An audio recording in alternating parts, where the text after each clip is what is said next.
What's up, everybody? Welcome to Scorch the Fears. We have the amazing Sarah Miller here. Sarah is an absolute beast in Astroflipping, an amazing wholesaler, super dope human being. I loved her mindset video or the speech at the Astro Mastermind, and I just really wanted to get her on here. I think she deserves it. And so, yeah, I just wanted to get her on here.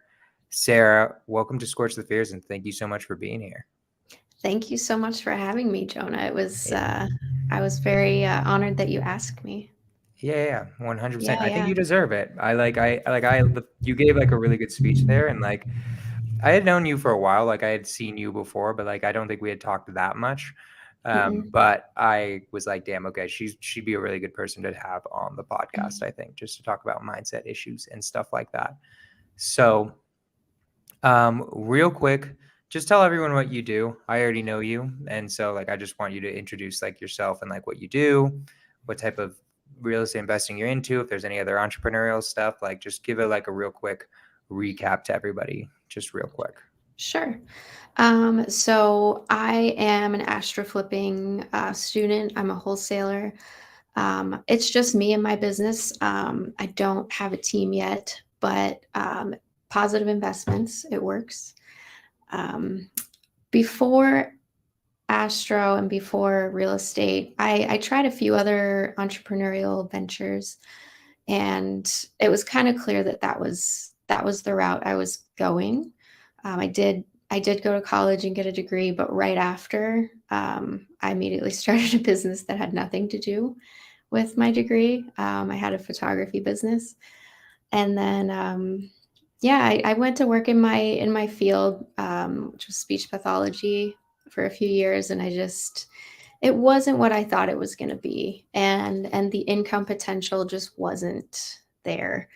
Um, and it's all relative, like when you're at one level, this income looks like it's going to be amazing, and then when you get here, it's not so great. And then so real estate just seemed like it had the most potential for giving me the opportunity to create the life that I wanted for myself and my family.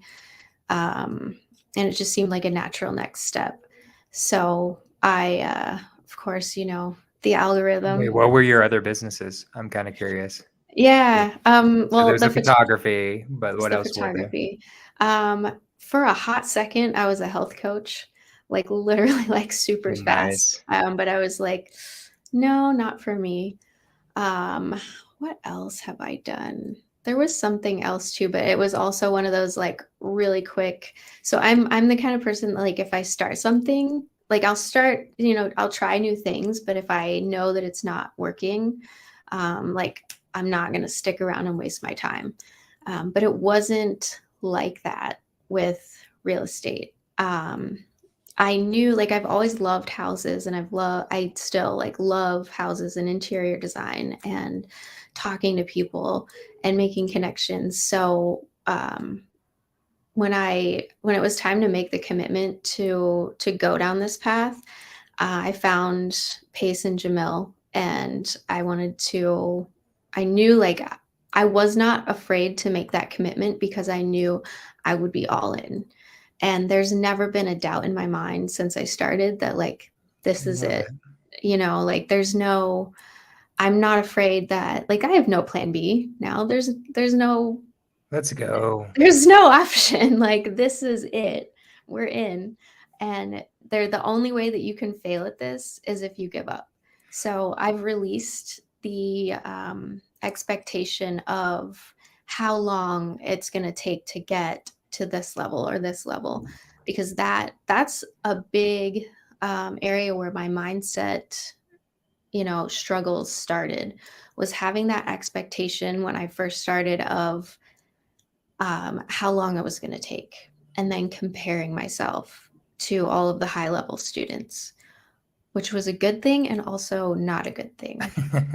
We'll get into it, but I'm kind of Yeah. curious. So, what about real estate made it where you were so sure that real estate was just such a better option than like everything else you had been looking into, like whether it be health or anything? Like why real estate?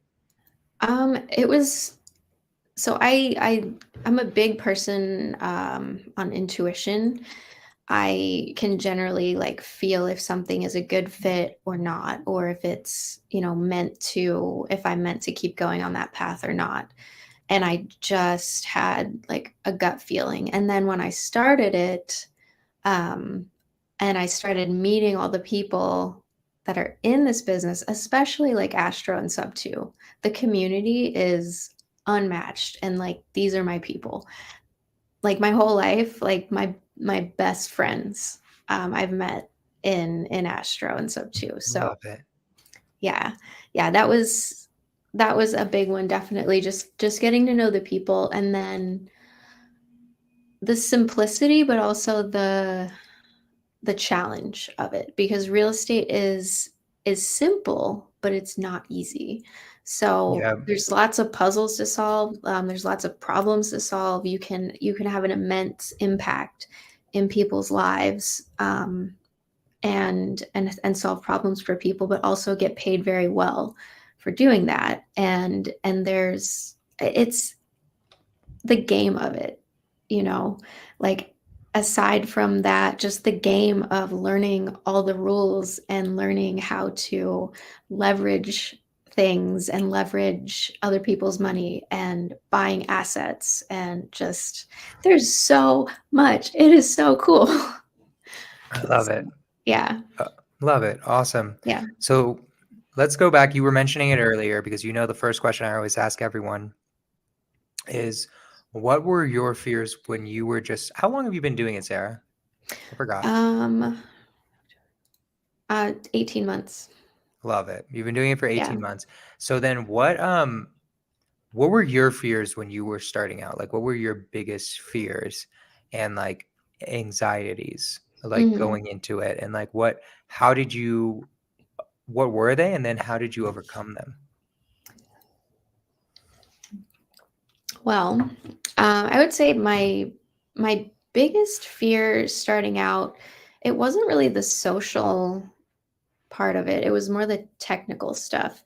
Um, so like contracts, like putting my name on a contract to, put a house under contract to purchase, and then assignment contracts and options and things like that. Just understanding, because to me, like, a contract is a big deal, and I just didn't understand that, you can cancel a contract, and you have every right to do that if it's not a good deal. And you thought, going into it, that it was a good deal. Oh. I am muted. That's why you can't hear me. You Oh, were okay. worried that, um, you were worried that like someone would sue you, basically. Like you would break a contract and you get sued. Hmm. Yeah, Okay. yeah. Yeah, I was afraid, or I would get stuck having to buy the property, if, because when you go into a contract, you're never going to go into a contract knowing that it's not a good deal, and knowing you're going to have to cancel. That's not, that you don't do that. Um, so, but when you got into it, I didn't know how everything worked. So yeah, essentially I was afraid I was going to get sued or get in trouble somehow, or have to come up with the money to buy a house that wasn't a good deal, or, stuff like that. And then, assignments. So like when I did start out in acquisitions, but then I moved to micro flipping and dispositions. And so when it came time to do my first assignment, I was like, oh crap, like I have to actually do this now. So, but thankfully I had help, and after I went through it a couple times, it's very simple. It's a lot when you're first getting into it and you see all the moving pieces and all the contracts and the wording and this and that. But it's really simple once you do it a couple times. Um, Love it. yeah. So that was the main fear, So, was yeah. getting sued, more Yeah, or less. getting sued, essentially, yeah. And Okay. And then, then so how'd you overcome it? So like was it just like you just did it a few times? yeah, just doing it and Okay. asking for help. Like Yeah. I would ask for help if I was unsure about signing something, or if I was unsure about how to fill out an assignment, or do I remember asking Jamil, like, do I turn in the option to title, or like how does an option translate to an assignment? Um, so that was one.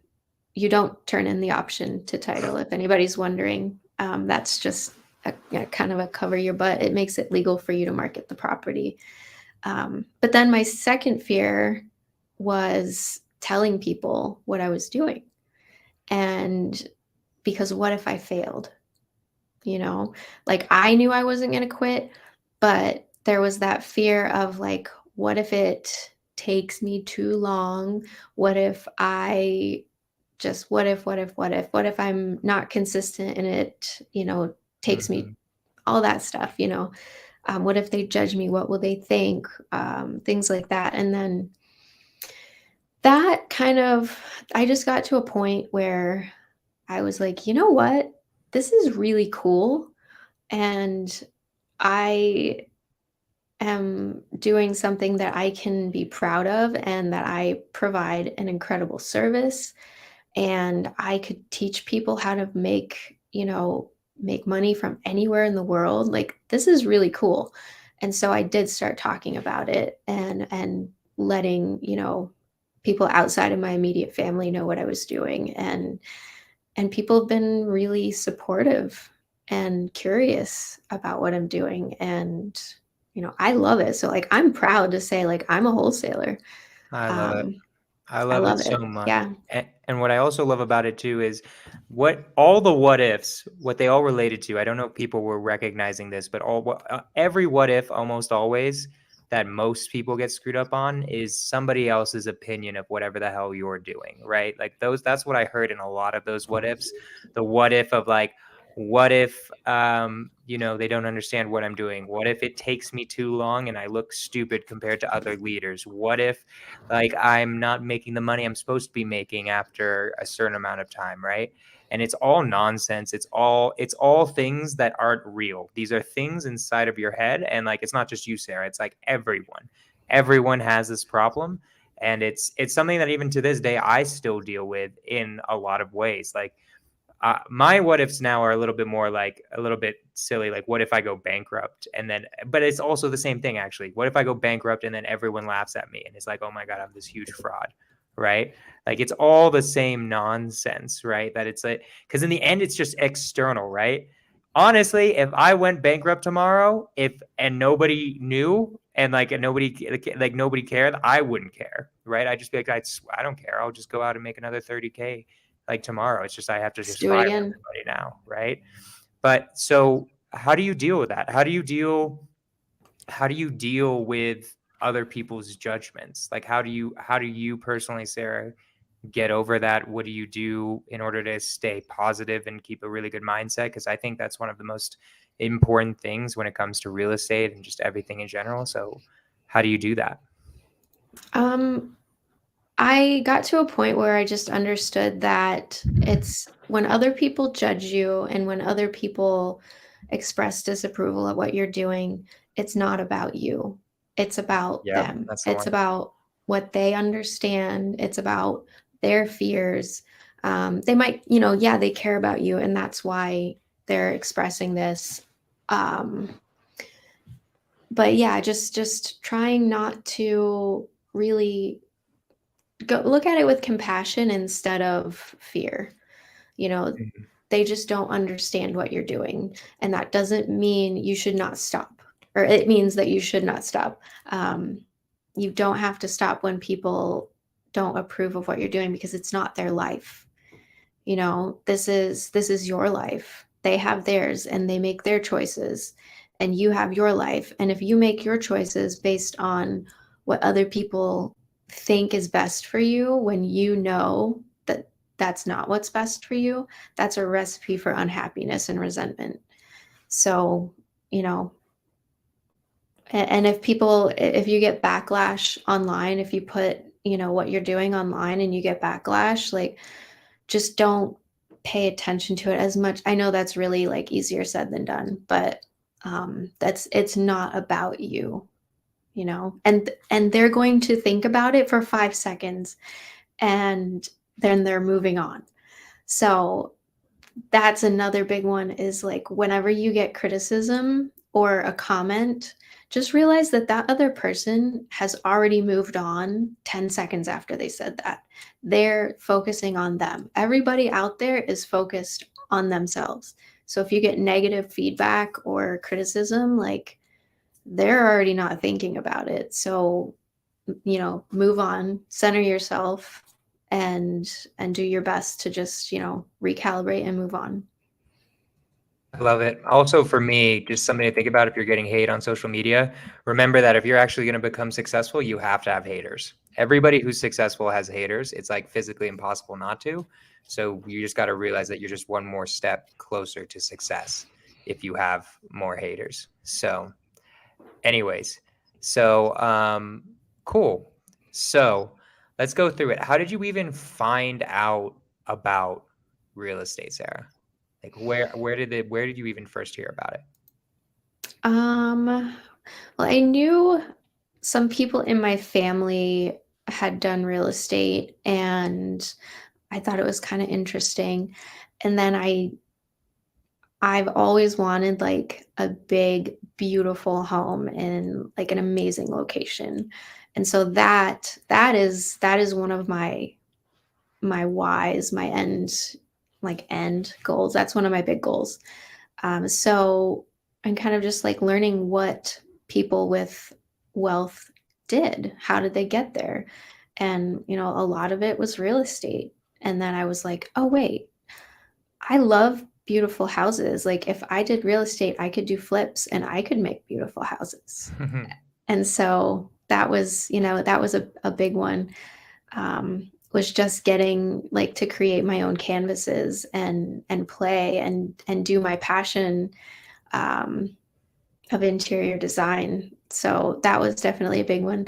But how I found it was, just kind of knowing like that it had the potential to create unlimited income, and there were so many options to do it. So I started, searching online, and then also like how do you buy rentals when you don't have, just a couple Any hundred money. $1,000 laying around or any money. So then of course, the next natural step that you're going to find is wholesale. So I was like, okay, well, we could do this. So, you start diving into Bigger Pockets and Wholesale Hotline and all of those, real estate podcasts. And then you see who you resonate with. So when you're first getting started, you go and you listen to everybody and everything, and you find this and that and this, and you're just so hungry for information.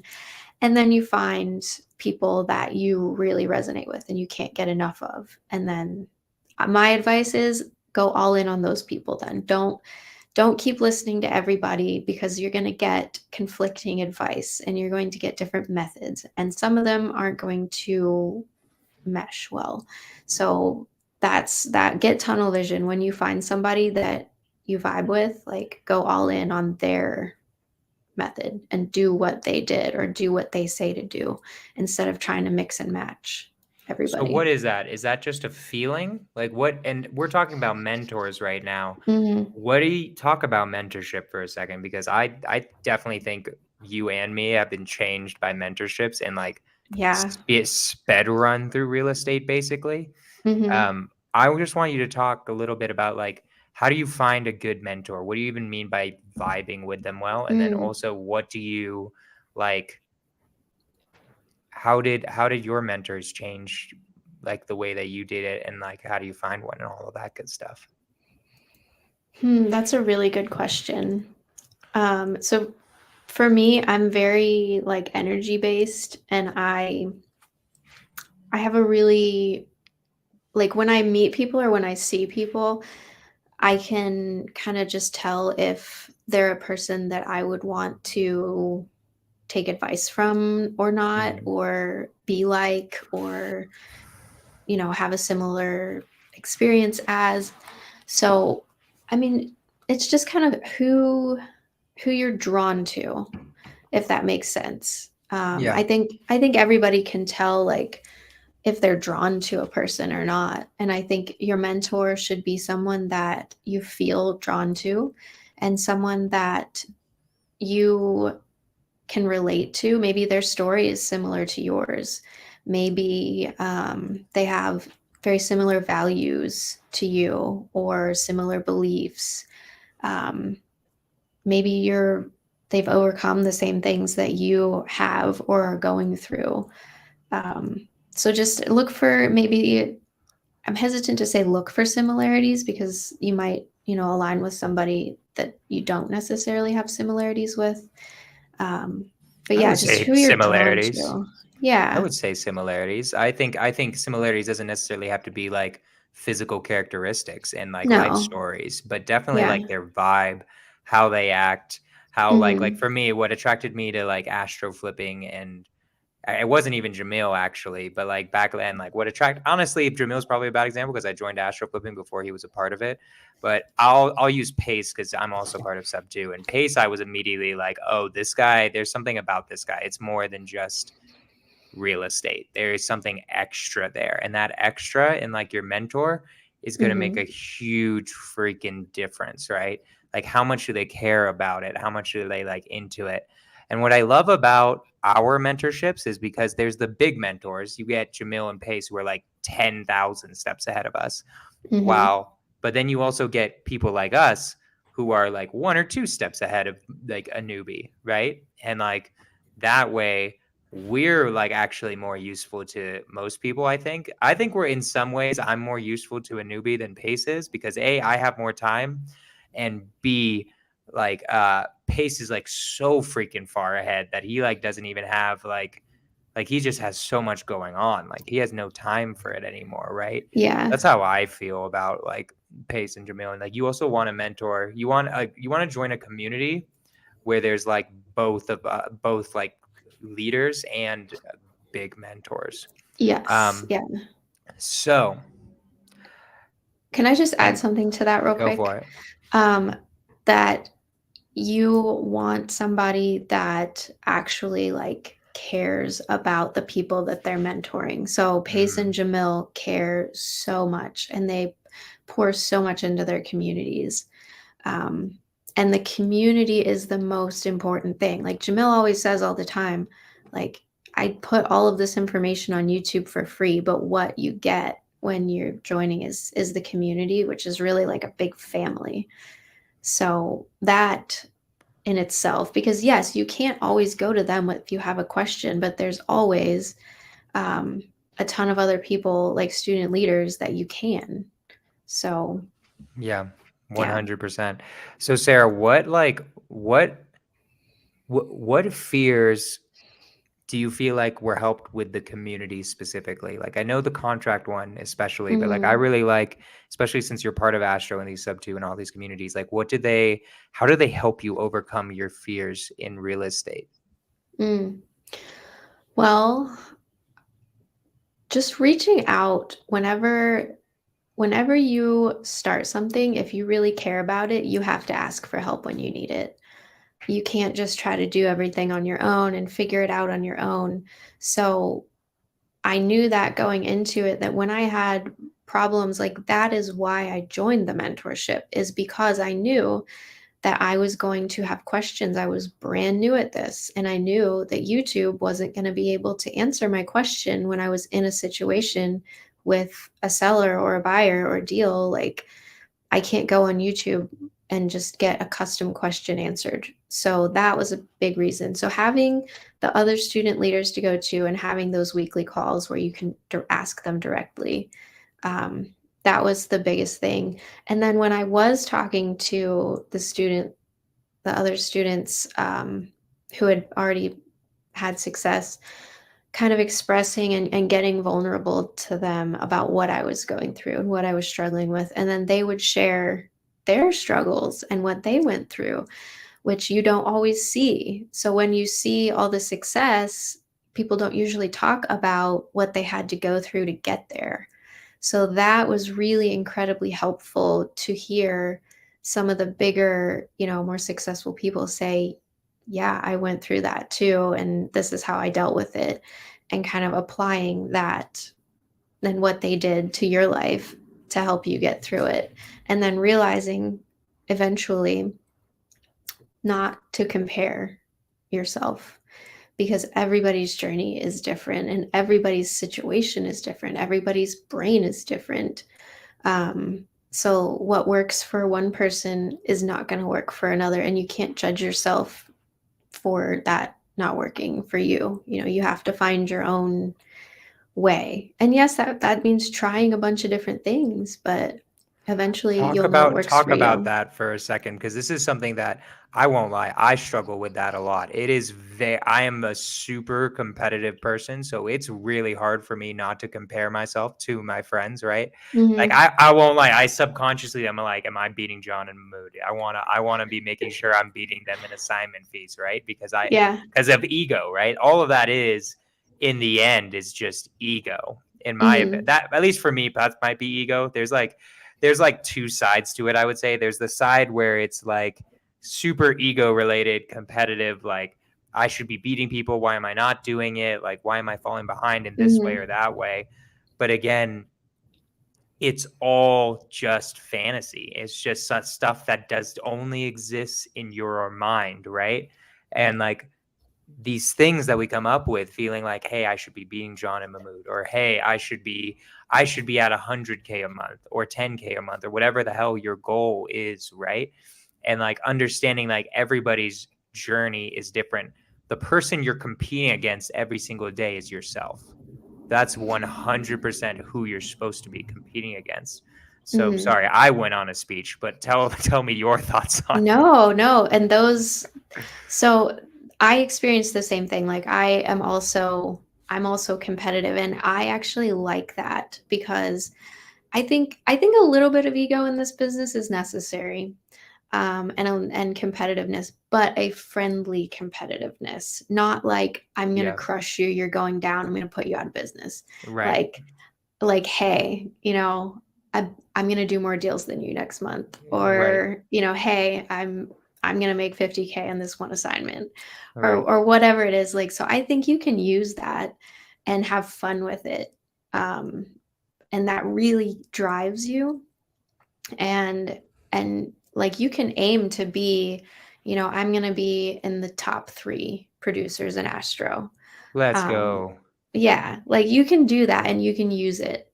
So I would encourage that. Don't get rid of your ego completely, but get rid of the part that it makes you feel insecure. Like, keep the part that gives you confidence and like tells you you're a badass, but then get rid of the part that's like, if I don't, beat John and Mahmood, like I'm a loser. Like Right, that's not exactly. helpful. Get that guy out of here. But yeah, just definitely use it because it's fun that way too. And you Yep. don't, and my like, I don't like to tell people I'm competing with them.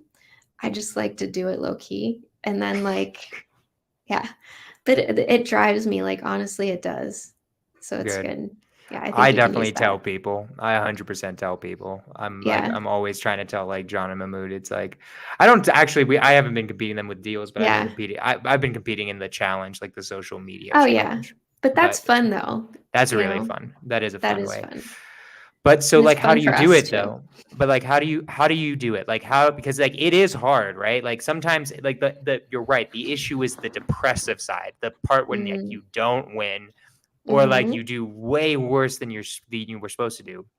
Mhm. Like how do you keep yourself from getting into like a depression cycle and more Mm. just staying positive about being like, hey, take a breather. It's not like the end of the world. Like how would you recommend it to someone? Because you were talking about how you struggled with that.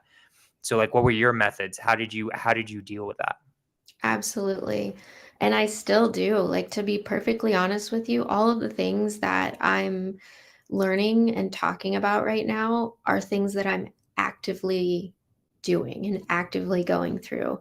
So, Yeah. a big thing that I had to go through, and I'm glad now that I had to go through it, because I see the value in it and how I can help other people through my experience. So I'm not upset that, that I got into this negative thought loop and negative self-talk and down on myself for so long, because I can use that. I see the value in it.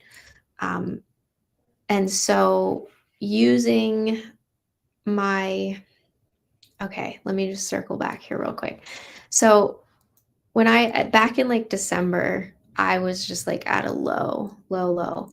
I was comparing myself. It was, my success wasn't coming as fast as I wanted and in the volumes that I wanted.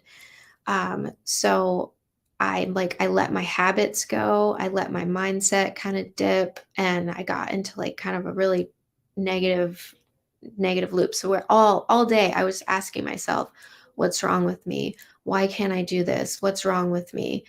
Why is this not working? And what I didn't realize I was doing was I was training my brain to perpetuate that cycle of, I can't do this. There's something wrong with me. This isn't working. When Right. like logically, I knew it works. There's nothing wrong with me. And I can do this. I know how to do this because I'm really good at helping other people do this. But I didn't realize that I was perpetuating that cycle, and I was creating a chemical cocktail in my brain that my body and my brain got addicted to. So it was just a vicious cycle. And so, what I recommend when you are in those negative funk situations and those depressed states for a long time, when you get that wave of frustration and anger with yourself to where you're just like, I'm fed up, I'm done, and you get the instinct to do something about it, don't wait, do it. Because of course, the fear came up of, am I going to stay committed to this? Or am I going to follow through? Or can I actually achieve that? Ignore it, throw it out the window, and just act on it. So I reached out and I got an accountability partner. And then I got a branding expert because I knew I have to build a brand, Nice. because I have to elevate myself to, basically, I have to put myself in a position and then I have to catch up with myself. So that's what I've been doing is if you want to be somewhere, you have to put yourself there. No one else is going to do it for you. So I began putting myself in positions and creating, or asking for opportunities that would force me to grow and that would force me to get out of my head and to do the things. So I asked Jamil to do a vision board challenge, and I thought it was going to be like an online thing, and it would be fun. Well, it went way more than that, and it was an in-person thing. And all of a sudden, I'm flying out to Arizona to speak at an event, and so I was like, oh crap. Okay, I got to become an expert on vision boards in the next 2 weeks. So let's do Mm. this. And then honestly, like that changed everything. Ooh, Everything. interesting. Wait, tell us hmm what for people who don't know, what is a vision board and why do I need one? Okay. So a vision board is and I'll show you mine. It's right here. A vision board is a board of pictures that inspire you, pictures of things that you want in your life, pictures of things that make you feel. So, where you're going, why you want to do it, things, people, places you want to go, um, and what you do with that. It's not a wish board. Um, so, it's not like you put things on it and you look at it and magically they come to you. It's a training tool. Um, it's like, Explain. What does that mean? yes. So you are training your brain. So looking at something repetitively every day um, is training your brain to look for evidence in your environment to create that for you. So and especially when you combine it with emotion.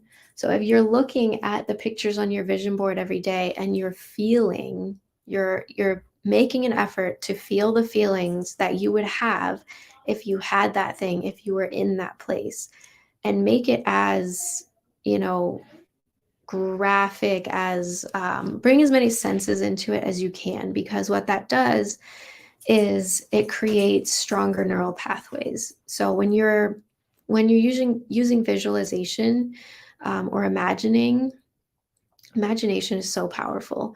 Your brain doesn't know the difference between something that you're imagining or visualizing, which is basically the same thing, and what's real.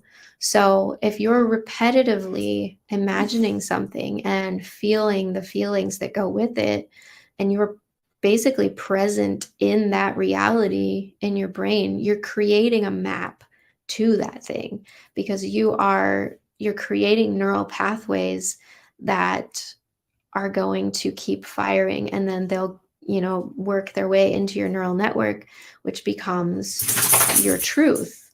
And what your brain does is it looks for evidence in your environment, in your daily life, for truth. And it also, there's something in your brain called your reticular activating system. So that Okay, so is, this isn't some woo-woo stuff. We're talking like no, science. We're this is talking like, science. guys, we're Yeah. talking like actually what goes on in your brain when you see what you want. We're not Mm-hmm. talking about like the universe or God. I love it. I love my friends. I love Josiah. I love everyone who is religious and into spirituality, but we're talking about science here. We're talking about research. We're talking about things that have actually been proven to help you not just to get what you want and to envision your future. So I just want to make that clear. Yes, yes, very much. And that's what was the game changer for me is, yes, I love, woo-woo and spirituality and God, but I needed a I needed to understand how it worked.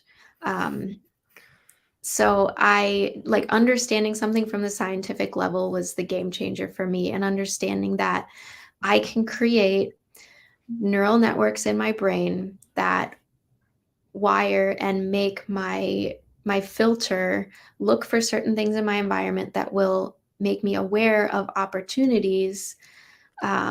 Maybe it's overhearing a conversation when you are out to eat and you hear a person at the next table talking about how they have a distressed house and they just don't know what to do with it.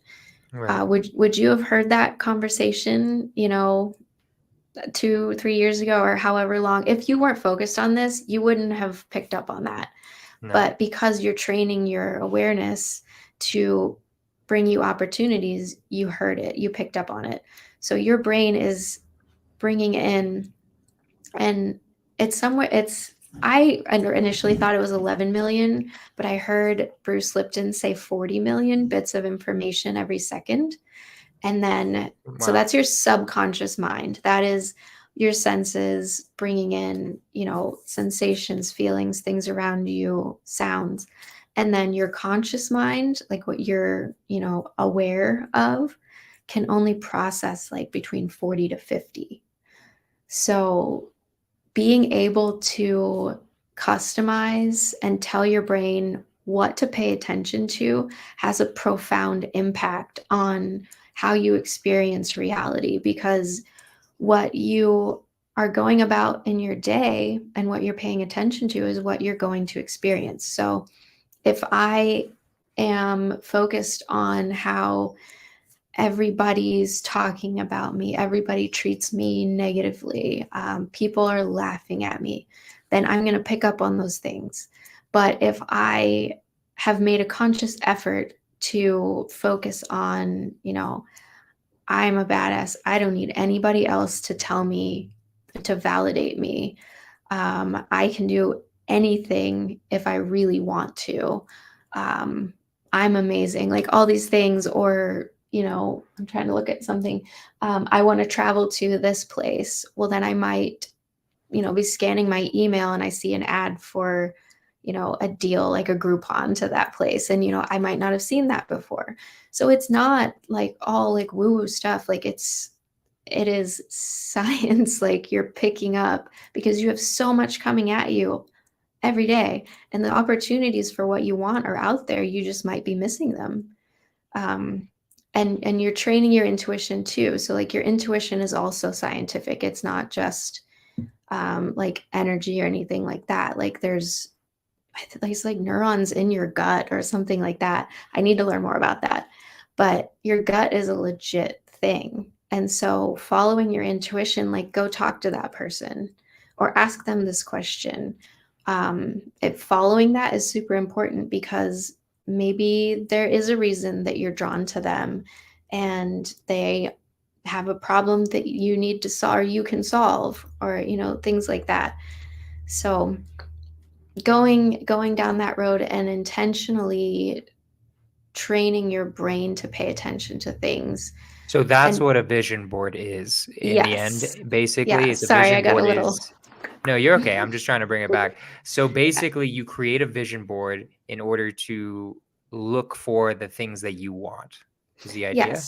Yes, creating a vision board to bring into your awareness opportunities to get the things you want, and also it creates a map, because ultimately if your sights are way up here but you're still down here, having your focus still up here is going to create, your brain's going to look for a map of how to get there.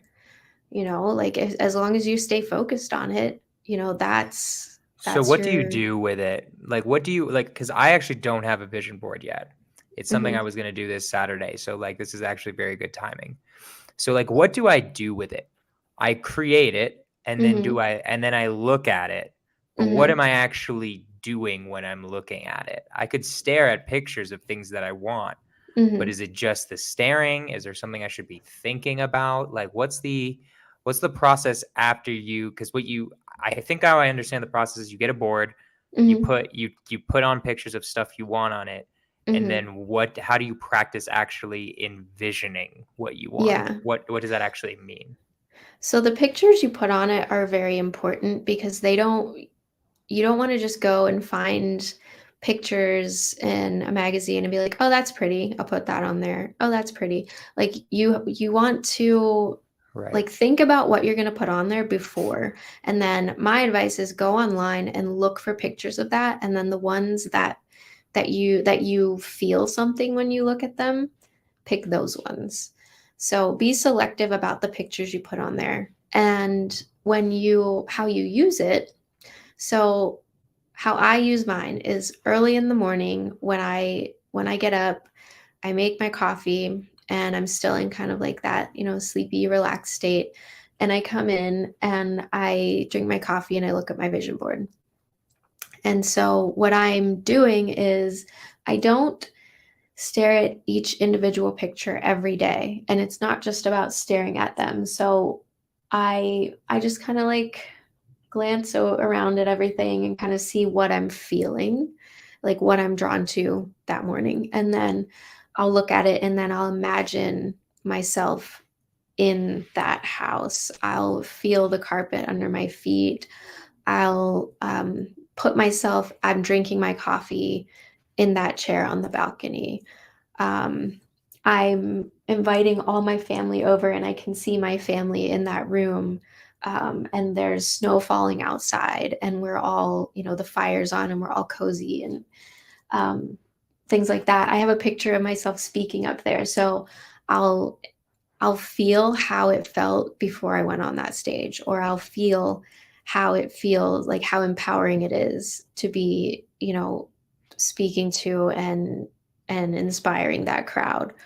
Or, you know, one thing, okay, so put things on there that you've already done too, because that tells your brain this is a board of things that I've already done, or this is entirely true for me. So put things on there that you've already done, put small things on there that are easily achievable.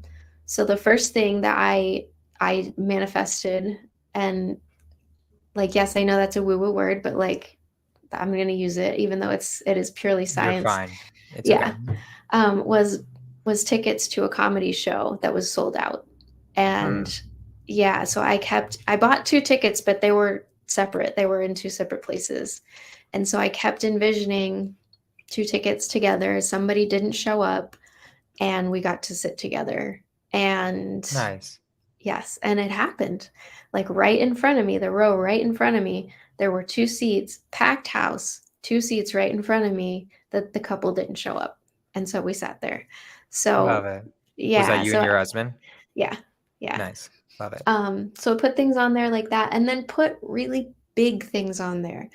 And why you want to put really big things on there, even if they feel like a lie right now, the more you expose yourself to it and the more you look at it, the more true it's going to become. And then, so it might be 10% true and then 30% true. And then when you look at it, it no longer feels impossible or like so far away. I love the way you just said that it doesn't feel like a lie, because that's the issue almost Mm-hmm. always. If you have a goal that's lofty, like for me, it's Mm-hmm. 1.25 million in wholesale deals this year. The thing is, that sounds huge, but the more I say it out loud, the more true it becomes. The more I say it on podcasts, the more I say it on Instagram, the closer and closer I get to that goal, because it feels much, much, much more achievable. Right. So I Yes. just love that. That was a great phrasing. I just want to throw that out Yes. there. Yeah. Sorry to interrupt. No, no, you're fine. Yeah, like you and using your phone is a really powerful tool too, because think of how many times a day you pick up your phone. So putting something like go on Canva and make yourself a background for your phone. And then every What's Canva? time, Canva is like the coolest. I don't know if it's an app or it's a site and an app, the coolest site in the world. And you can create like beautiful graphics. So mine says, I am enough. Ooh, I like that. Because that was something, that I struggled with too, was just not feeling worthy and not feeling like I was enough. So make yourself something that you want to instill and be true for you, because your brain goes and it looks for confirmation in your environment to enforce your beliefs. So, I mean, everybody can understand that, because if you're talking to anybody who has really strong beliefs in one direction, it is nearly impossible to get them to even hear anything else, and they will Right. see all the evidence to support their belief and they don't even acknowledge anything else. So repetitive exposure, combined with emotion, really like solidifies those neural networks, and then the more you fire it, the more true it becomes. So I put I'm a millionaire to come up on my phone 3 times a day, and at first, like, I would look at it and be like, what, that's a lie, you are not. And then after, I don't know, probably like 3 months it took, it didn't feel like a lie anymore. And now, like, I have no doubt in my mind that, I will become a millionaire. So, or I am a millionaire, it's just not in my bank yet. So, put those big things on there, and it's okay, except that it will feel like a lie at first. But don't give up. Just accept it. Don't judge it. Don't judge those feelings, but just stay with it. Look at it, feel it, let it go. And then the next day, look at it, feel it, let it go. So keep at it. I love it. I love it so much. That's such a good thing. So, Sarah, this is like a different question. I'm about to sneeze. I was hoping I could sneeze Okay. before while you were still talking. It's okay. Sorry. No, you're fine. But this is something that I'm interested in, because I haven't met many women in real estate who have husbands who did, like, is your Hmm. husband involved at all in your business? No, no. He starting out, like, we were gonna do it jointly, but his job is so demanding that it wasn't feasible for him to do it with me. So I'm fully, and I'm like way more like interested. Like, this is right up my alley. Like, he's a very like analytical, systems based, like, he's an integrator. And Right. I'm a visionary. So eventually when we do, when he does come into the business, he'll be an incredible asset, on the management side, because that's what he's really good at. He's great at process improvement and analyzing and um, managing people like that. But he's not one that gets excited about talking to people in like a lot of social situations, whereas I love that. So Yeah. like meetups are my jam. Like I love stuff like that. So Um, let me ask yeah. you this question though, because like I think it's super rare. I don't think I've Hmm. met many women in real estate who don't have or who have a husband Hmm. and their husband isn't involved at all in the Hmm. business. I kind of want you to talk about that for a second. For I don't know, I just haven't seen it, so I want to know like Hmm. how what would you say to women who like like have to do it on their own Hmm. specifically, like, even if they have their husband, like usually once you're married you're Hmm. like very used to like going to your husband for support and obviously your Hmm. husband goes to you for support, but in this thing just for whatever reason they can't support you as much because they have their job. How do you Hmm. deal with that? I don't know what you would call it, like maybe Yeah. loneliness or maybe just like misunderstandings. I kind of want you to talk about that because you're one of the only people I know. The women in real estate I know who are doing it by themselves don't have husbands. I think you might be Hmm. one of the only ones who has a husband and the husband isn't in the business at all. Yeah. I kind of want you to talk about that for a second. Yeah, sure. I mean, it's not a hindrance. Like he's incredibly supportive, and if he was not supportive, I can see how it would be very hard, to feel like continuing, because if he's so supportive, and when I've been like down and you know, doubting myself or just having a horrible day or whatever, needing support. Like he understands. Just because he's not in it doesn't mean he doesn't understand what I'm going through and what I'm doing. Like I communicate to him what I'm trying to do, what the challenges are in my business, what my goals are, all of those things. So he's able to hold space for me whenever I need it. And then in the times when I need, support more specifically, I have my Astro family. So I have my best friends in Astro that I can go to and I can talk to about, the real estate stuff too. So it's the best of both worlds, because my husband is so incredibly supportive, even though he's not in the business. And Mm, then for the things that he's maybe not interested in or doesn't fully understand, and I need somebody that, to listen to me, that fully understands what I'm going through, like I have my friends for that. So this this community real estate has given me so much. It's given me empowerment to step outside my, smallness, and to carve a path out for myself, that I can do this and that he's supportive of. And it's given me, just so much empowerment, um, and confidence that I didn't have before. So yeah, love it. I Love it. yeah, he's super So supportive though. this is just a curious thing for me, like going off since I'm asking you, like, what's it Mhm. like being a woman in real estate? Because it's a very male Mm. dominated industry, at least the investor side, Mhm. right? Like, Yeah. what, how does that work? How do you feel like it gets you treated differently or Yeah. how you have to act differently or anything like that? I'm Well, curious. no, okay, so I feel like I'm incredibly blessed that whenever, like, I just don't acknowledge people's feelings that women are inferior to men.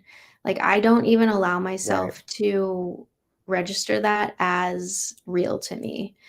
So whenever I do get, because it has happened, I've been talked down to, or one time somebody said, yeah, have your husband call me. I'm like, what? What? Like, I didn't even like say anything about my husband. And they're like, oh, I just assumed that your husband was doing this with you. And I'm like, nope, it's me.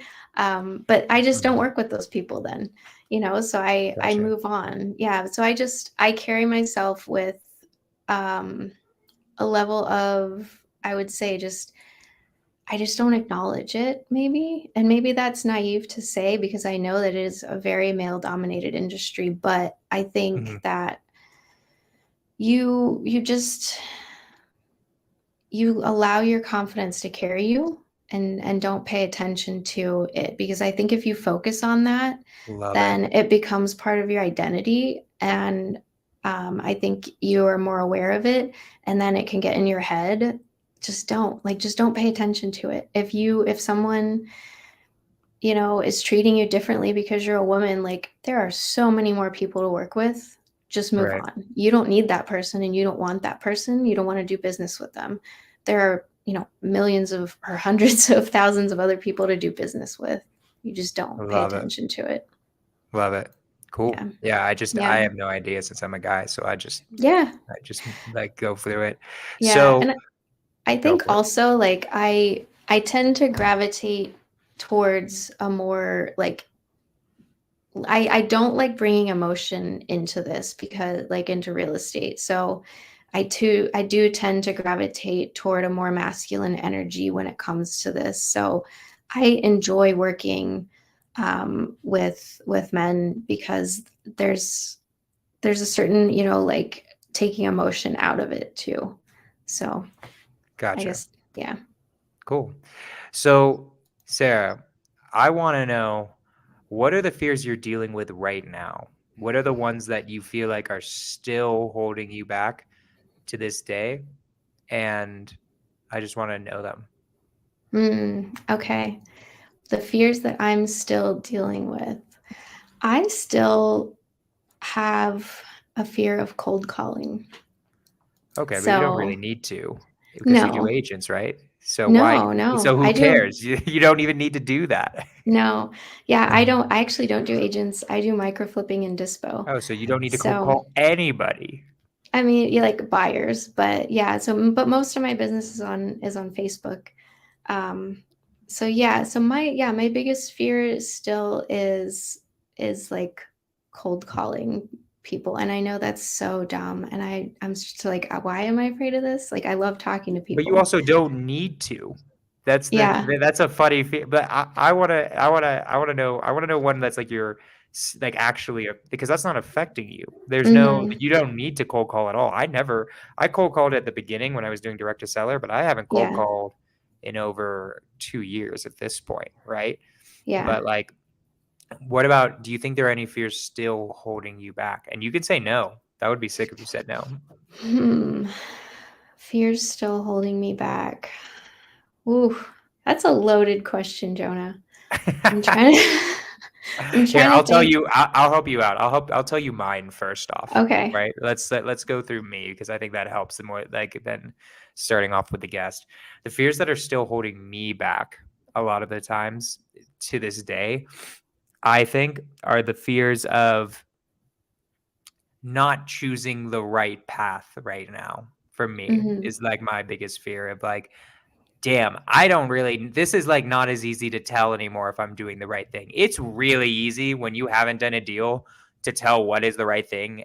Like, you just got to stop thinking about it so much.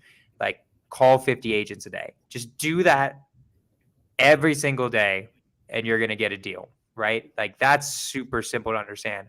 I'm dealing now with bigger, more complicated problems. Should I partner up? Is it a good idea to bring an integrator on my team or hire a COO?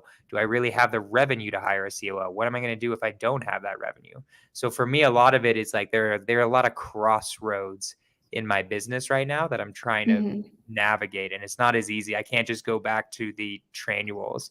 I have Jamil and Pace in them, right? But like, even their answers, I'm not as sure they work for me as they did for them in some ways, right? Like, Mhm. I'm getting to a point where I might need to diverge from my mentors a little bit, or I think I need to, right? Mhm. Or that might be just a really dumb idea. I don't really know.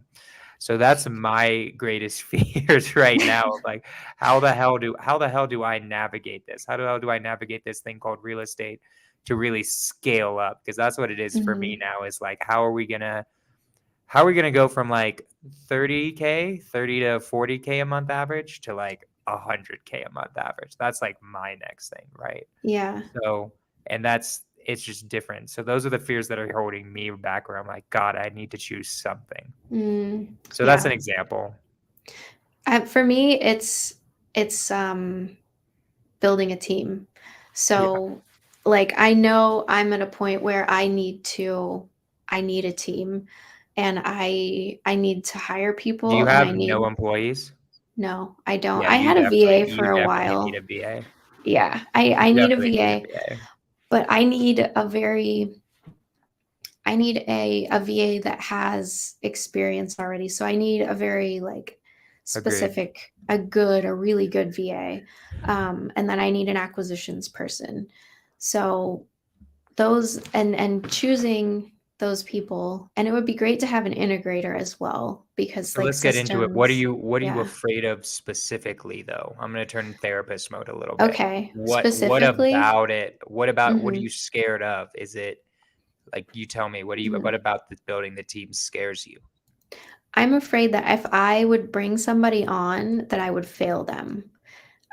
Like I would fail them as a leader in instructing them what to do and to make it and to be successful. Like I know, which is it's kind of silly because like I'm really good at coaching people and helping them understand things, but I think the responsibility of bringing someone on your team, like it is your team, and you are Mhm. responsible for um, training that person and ensuring that they're successful as like it's up to them too, like they have to put the effort in and be willing to learn and be coachable, but it's your responsibility to be that leader.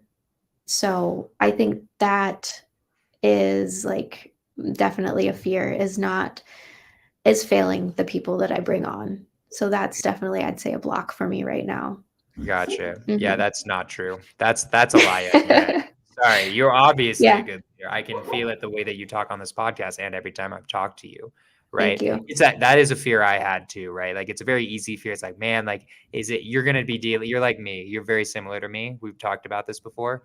Just Yeah. like your problems are very similar to my problems. And I'm starting to get to the point where I'm like, no, it's not me anymore. It's you. Like now Yeah. I'm confident that like the people I hire, like, no. I screwed up, but how I screwed up was that I hired you for a Yeah. role you were not meant to be in, right? Yeah. That takes a long time. That takes confidence. Like I had to Yeah. fire somebody today, right? Like, and getting into that, like I bet you have this fear too of Mhm. at least I did. I had fear of firing people. I hated Mhm. the idea of ever needing to fire anyone and like being like, God, I failed them. It's like, no, you didn't fail them. They just weren't right for the role, and you need someone who is right for the role, and then someone will hire them who's right for their role, right? That's yeah. Um, so it's yeah, like that's. I just want you to know, like that's a. It's one of those. The funny thing is, like the thing to get over the fears in the end is just do it. I don't know how Of else to do course. it. Like Yeah. there's no better answer, even though it kind of sucks in the moment. No. You definitely Just need gotta some VA. jump. You I need, do. I I would say admin VA for you would be a good one. definitely. I Definitely an think an admin admin BA. VA would be good. Yeah. I accidentally hired my last VA because I was too nice. I like could tell it wasn't going to work out, but I had used some language in the interview that kind of implied that I was hiring her, so I was like, "All right, we'll just give it a try." But Oh no. it didn't work out. So so definitely taking a position of power, not like superiority power, but just like confidence power, and don't accidentally hire people. Um, but I, yeah, yeah, I thank you for saying that. That means a lot. Yeah, I know. You're gonna be fine. Okay, Mhm. so we're closing to the end of the interview because we're at like 104. So tell me real quick. This is like how I always end the podcast. There's like a question I always ask everyone, which Mhm. is Sarah, if you could go back to Sarah right when she's just starting, right when she's about to get into real estate, Mhm. and go back, what would you tell her knowing everything that you know now? Mm. Don't feel like you have to understand everything first. Just dive in and do it and ask for help whenever problems come up. I love it. And whenever you do have things fall apart, um, don't stop. And if you do stop, just take a breather and then get right back in there, because those pauses, if they last too long, they derail you and then they get in your head. So Hmm. just basically be more relentless, Give me an just example of right that. off the bat. I'm kind of curious what you mean by that. Mhm. So going in, I probably honestly, like maybe 2 or 3 weeks in, I almost had my first deal. And my buyer thought that the ACK wholesaler was bluffing, saying that they had somebody that was ready to submit EMD. And he was like, well, get this information. Let's see if we can get a walkthrough. And he's like, I want it, but I think they're bluffing. And so 20 minutes later, the deal's gone. Like they weren't bluffing. Right. So, be quick. But then the big thing that I paused and I let really get in my head is my first contract. I the agent was it was her brother's house, and she was emotionally invested. And so whenever the deal, we had never seen the house, so there were things in like the layout of it that we couldn't see, that when our buyers went in they were like, okay, this layout is crazy, and this and this. And so the price we had it locked up for was not the price that it needed to be. And so when we had to cancel the contract, she laid into me, and she made me cry Mhm. multiple times. Oh, damn. Yeah, I was Oh, like no. ugly crying in my car when I had to cancel that contract. No. And then I was working with another wholesaler, and he's like, no, no, we had a buyer interested. Like, can you go back and tell her, Uh, like, and so I went back and I told her, like, actually, I think we do, because she knew I was wholesaling. I think we do have someone interested. Is it okay if we give it another try? And she's like, fine, yeah. And then we had to cancel it again. And she made me cry again for a second time. And so I let that really get in my head, um and I didn't even speak to another agent for months. And right. so like that really, I let that get to me. And if I could go back, I would just say, like, that was about her. Like, what you're doing and your mission is completely separate, from that. And yes, that sucked, but the next person has no knowledge or tied to that situation at all. Move on and let it go. So just clean slate, new page, move on, and just keep going, keep going. So I think I would like I would have like aligned myself. Maybe I should have joined a team, because then I would have had somebody right there all the time telling me, don't stop, keep going, do this, Hmm. do this. So maybe I think I would have joined a team to have somebody right there with me, telling me, like coaching me, because some people need a bit of hand holding, and that's fine, and I happen Yeah. to be one of those people sometimes. So yeah. Yeah. I get it. Hmm. Cool. Yeah. Sarah, Cheerleaders. Sarah, you're amazing. You absolutely killed this interview. Thank you. What can we do for you? What can my community do for you? What are you looking for? What do you need right now in your business?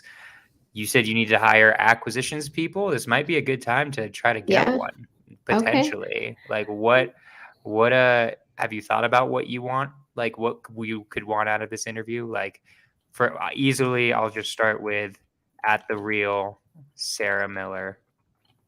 Right? That's your Instagram handle now. Yeah, the real Sarah So Miller. follow her on Instagram.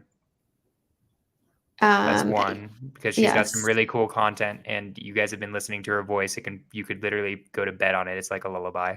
Aw. Almost. So what else do you Um, want to plug? yeah. I mean, send me deals. I'm in the Tampa and Central Florida market. Damn, is just everyone there? Is I that just know, but the you know what? market?